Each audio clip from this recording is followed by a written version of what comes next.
How would you react if, after a 60-mile chase, you stopped at a service station and waited for whatever was following you to pass by, only for it never to happen? I've thought a lot about what occurred, and to this day, I still can't make sense of it. I'll tell you how it happened so you can try to understand, because the man who lived it has given up trying. This is Case File 32, and this is where it starts.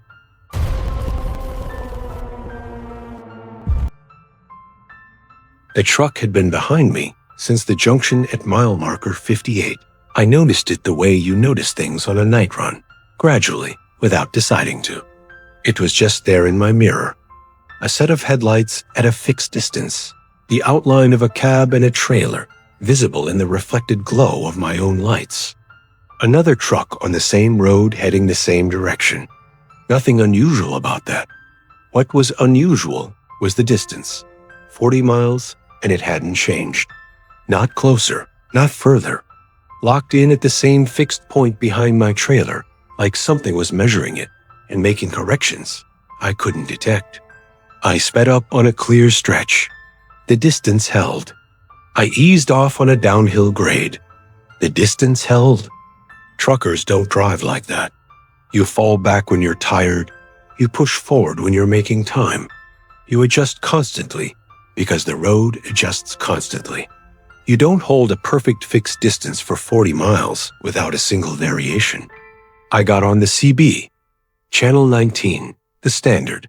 I said I had a truck behind me that had been running my mirror for 40 miles and asked if anyone could identify themselves. Nothing. Not static silence.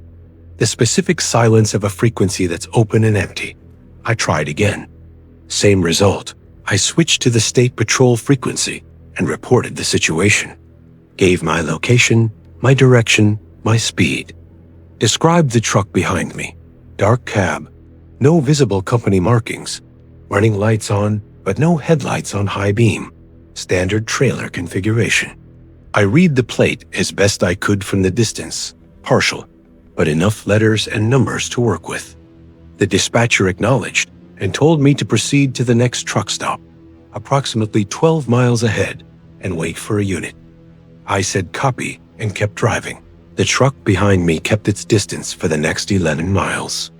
I watched it in the mirror the whole time, that fixed unwavering presence in the dark, and felt the specific unease of something that moves with too much deliberateness to be accidental. The truck stop appeared on the right.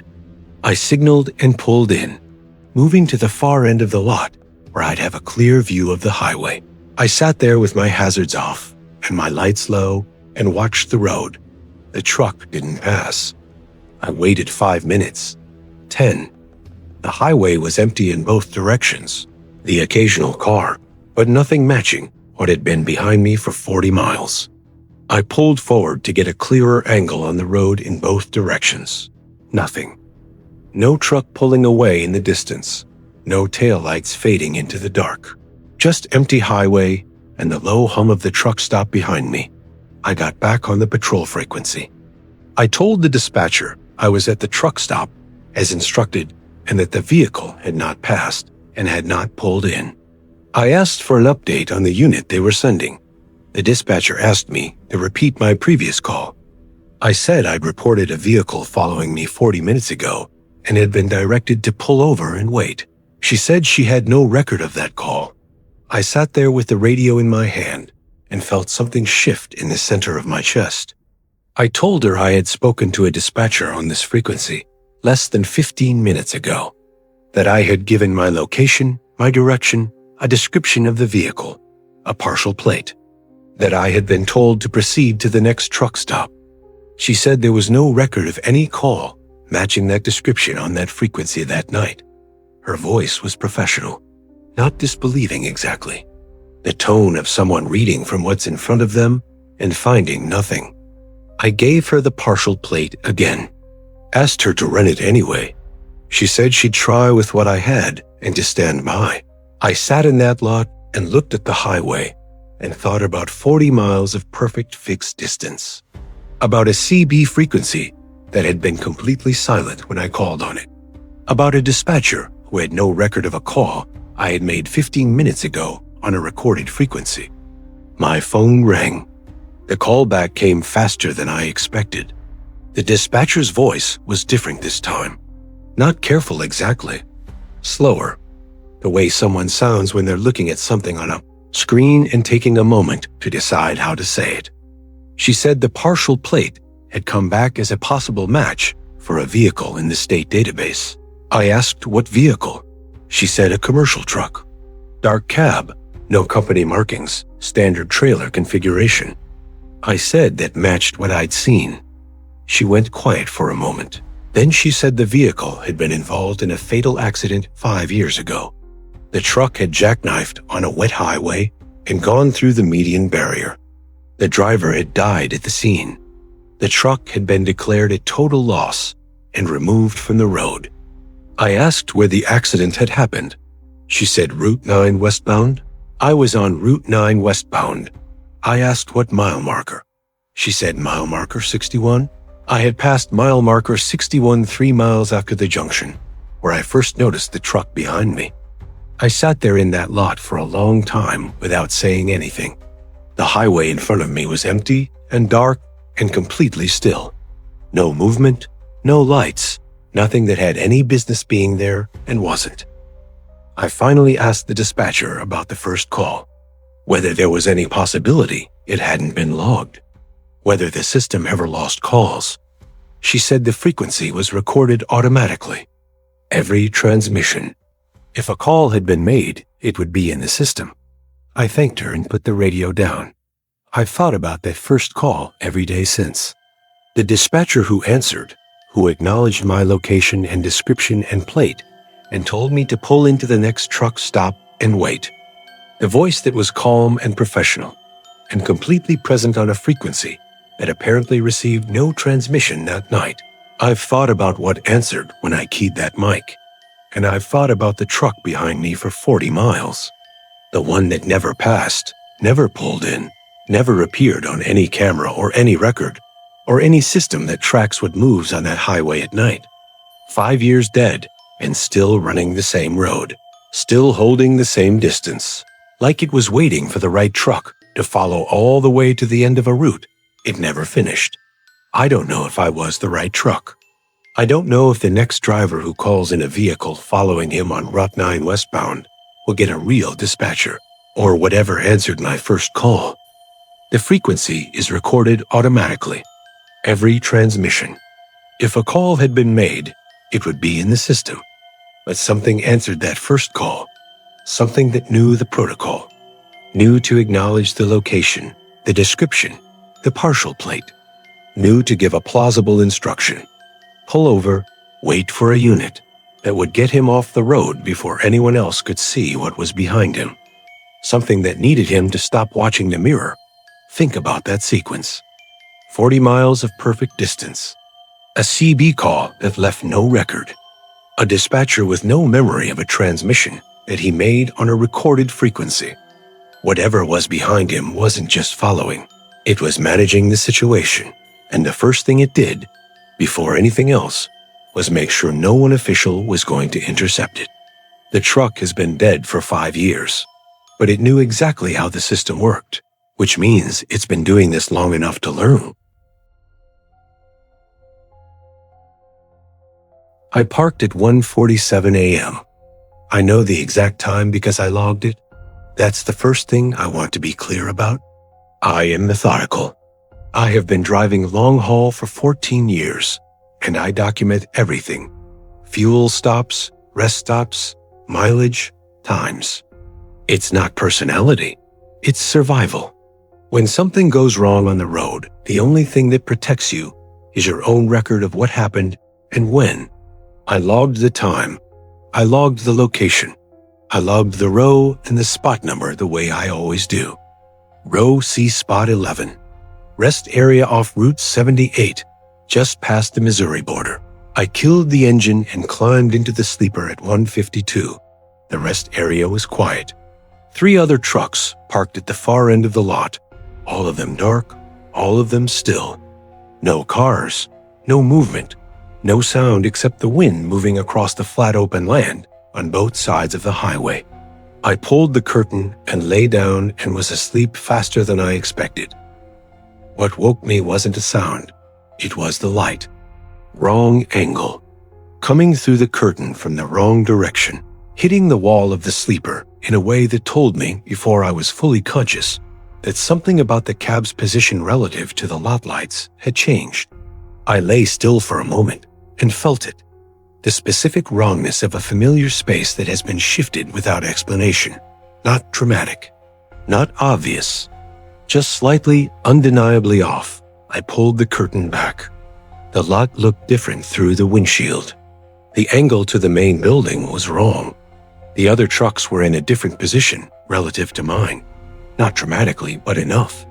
The lot light that had been directly ahead of me when I parked was now off to my left. I looked at the spot marker on the ground in front of my bumper, row F spot 3. I sat up completely and looked again. Row F spot 3, clear as anything in the lot light. I was not in row C, spot 11. I was 4 rows over and 8 spots down from where I had parked. I grabbed my phone.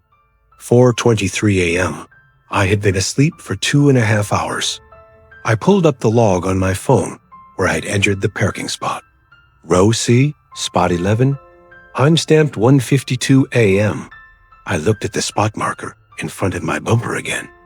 Now F spot 3. I got out of the truck. The air was cold and sharp, and the rest area was completely still. I walked the distance between where I was and where I had parked. Counted the rows, counted the spots. 4 rows, 8 spots. Not a small discrepancy. A deliberate, significant relocation of a vehicle that weighs 40,000 pounds with a full trailer attached. I checked the ground around my truck. No drag marks, no unusual tire tracks. Nothing that explained how a semi and trailer had moved across a rest area lot while the driver was asleep inside it. I walked back to row C, spot 11. The space was empty. Clean asphalt. No oil drip from my truck. No indication that anything had been parked there recently, like I'd never been there at all. I got back in the cab and sat there with both hands on the wheel, trying to find a rational sequence of events that ended with my truck in a different location than where I'd parked it. Maybe I'd been more tired than I thought. Maybe I'd moved the truck in a state of exhaustion, so complete I had no memory of it. Maybe I'd sleepwalked behind the wheel of a 40,000-pound vehicle across a rest area in the middle of the night. None of it held. I pulled up the GPS history on my phone. The truck's location data updated every 5 minutes. I scrolled back to 1:47 a.m. row C, spot 11, exactly as logged. Then 1:52, same location. 1:57, same. 2:02, same. Every 5-minute interval through 3:42 a.m. Same location, same coordinates, perfectly stationary. At 3:47 a.m., the coordinates changed, not gradually, instantly. One entry at 3:42, showing row C, spot 11. The next entry at 3:47 showing row F, spot 3. 5 minutes of movement compressed into a 5-minute GPS interval, beginning and ending between 2 data points with nothing recorded in between. The truck had moved at 3:47 a.m. I have a specific and clear memory of being asleep at 3:47 a.m. I remember nothing between closing my eyes at 1:52 and opening them to the wrong angle of light sometime after 4. No interruption, no half-waking, no sensation of movement. But the GPS doesn't lie. The truck moved at 3:47 and arrived at row F spot 3 before the next data point at 3:52. I sat there looking at that data for a long time, and I noticed something else on the GPS log. At 3:47 a.m., the exact moment the coordinates changed, the engine had not been running. The truck had moved across that lot with the engine off. A 40,000-pound vehicle with a full trailer had relocated itself 4 rows and 8 spots across a rest area in the middle of the night with no engine, no driver, and left no evidence on the ground of how it had done so. I got out again and walked the route between the 2 spots slowly, with my flashlight low looking for anything on the asphalt that shouldn't be there. Tire marks, scrape marks, anything that would tell me how something that heavy had crossed that distance. The asphalt was clean. I was almost back to the truck when the flashlight caught something near the passenger side running board. I crouched down and looked at it for a long time before I understood what I was seeing. Handprints, both of them, on the asphalt directly beside the passenger door, pressed into a thin layer of road dust that had settled on the surface. 2 handprints, side by side, fingers pointing toward the truck, the heel of each palm at the outer edge. The position of someone kneeling beside the truck and pressing both hands flat against the ground, or the position of someone who had been underneath it. I stood up and looked at the passenger door. Locked. I checked the driver's door. Locked. Both lock pins down, exactly as I'd left them. I got back in the truck and sat there until sunrise without sleeping. I checked the sleeper 3 times. I checked under the bunk, in the storage compartments, behind the curtain. Empty. Completely empty. At 6:15, I pulled out of row F, spot 3, and got back on Route 78. I've gone over the GPS data every day since. The 5 minutes between 3:47 and 3:52. The engine off relocation. The clean asphalt with no drag marks. And the handprints, because here's what I can't find my way around. The handprints were on the outside of the truck, pressed into the dust beside the passenger door, but the door was locked from the inside, which means whatever was kneeling beside my truck at 3:47 a.m. hadn't come from outside. It had come from within, and when it was done moving the truck to wherever it needed to be, it went back inside to wait. The engine was off. A 40,000-pound truck moved 4 rows across a rest area at 3:47 in the morning, with no engine, no driver, and left nothing on the asphalt to explain how.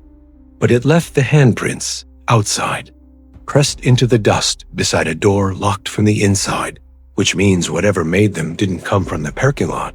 It came from inside the cab. He checked the sleeper before he slept. Empty. Checked it again after. Empty. But something was in there at 3:47. Something that needed the truck in a specific location badly enough to move it manually in the dark. The question nobody asked is why row F, spot 3? What was there that wasn't in row C, spot 11? The diner was empty when I walked in, except for a man at the far end of the counter. He was maybe 60, heavy jacket, cap pushed back on his head, both hands around a coffee cup the way drivers hold coffee at 3 in the morning. Not drinking, just holding. Like the warmth is the point, and the coffee is secondary. I recognized the posture before I recognized anything else about him. You spend enough years on the road, and you stop needing to see a face to know what someone does for a living. I took a stool 2 down from him and ordered coffee and a plate of eggs from a waitress who moved with the specific economy of someone in the last hours of a long shift.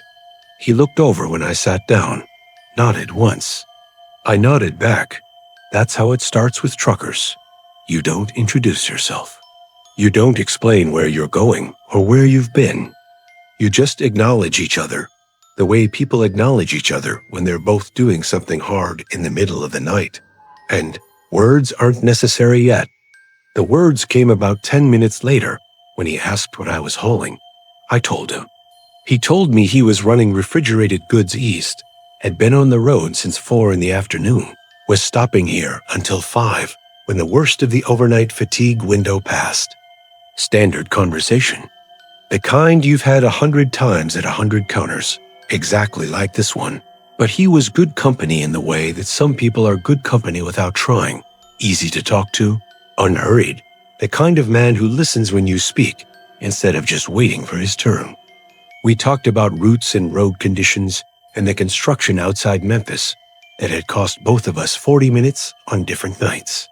We talked about the diner food and agreed the eggs were better than they had any right to be at this hour. At some point, I ordered a second coffee and ordered one for him too without thinking about it. He thanked me and we kept talking. I left around 4:15. We shook hands at the door. His grip was solid and dry, and he said safe travels the way people mean it when they've spent time with you. I said the same and walked out into the cold and got back in my truck. I sat there for a moment, running through my mental checklist before getting back on the road. Then I realized I'd forgotten to pick up my receipt. I needed it for expenses.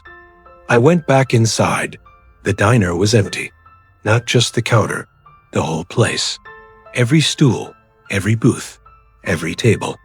The waitress was behind the counter, wiping down the surface with a cloth, and she looked up when I came in with the expression of someone who wasn't expecting the door to open. I asked for my receipt. She tore it off the machine and slid it across the counter without a word. I looked at it, 2 coffees, 2 plates of eggs. The second round of coffees I'd ordered for both of us. I asked her where the other driver had gone, the man who'd been sitting at the end of the counter. She looked at me for a moment. She said I'd been the only customer since 2:30. I told her I'd been sitting 2 stools down from a man for over an hour, that we'd talked the entire time, that I'd ordered coffee for both of us. She put both hands flat on the counter and looked at me the way people look at you when they're not sure if you're confused or dangerous.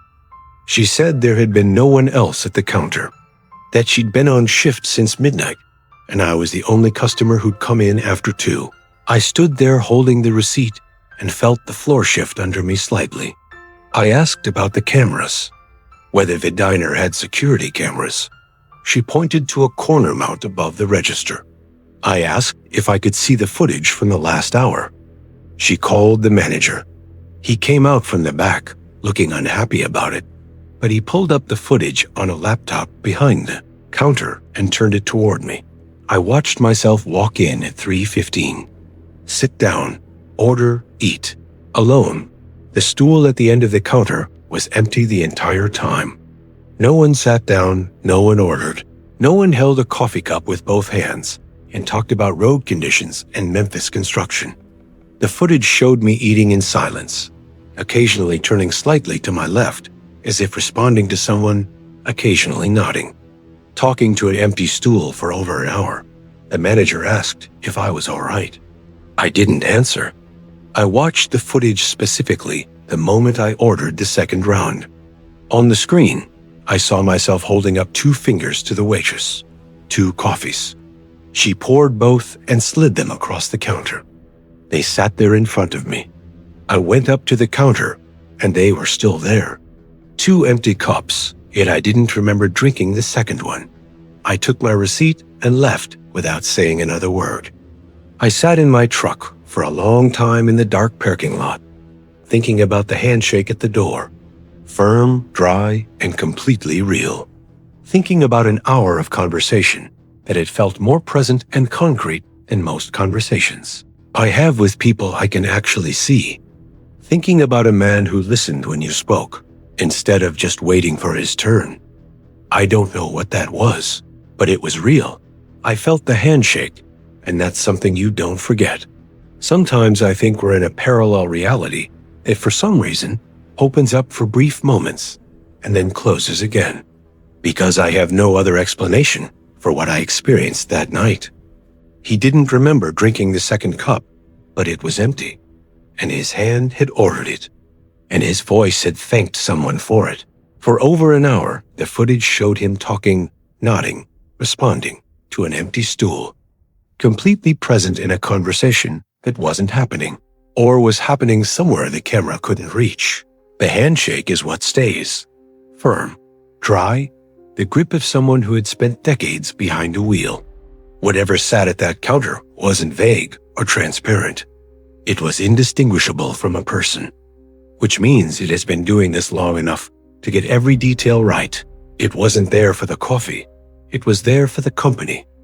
Would you go back to that stop on another night? Every stop on this file had one thing in common. The drivers were doing exactly what they were supposed to do, running their routes, logging their times, following procedure. None of them were careless. None of them were looking for anything unusual. Whatever found them wasn't drawn by recklessness. It was drawn by routine.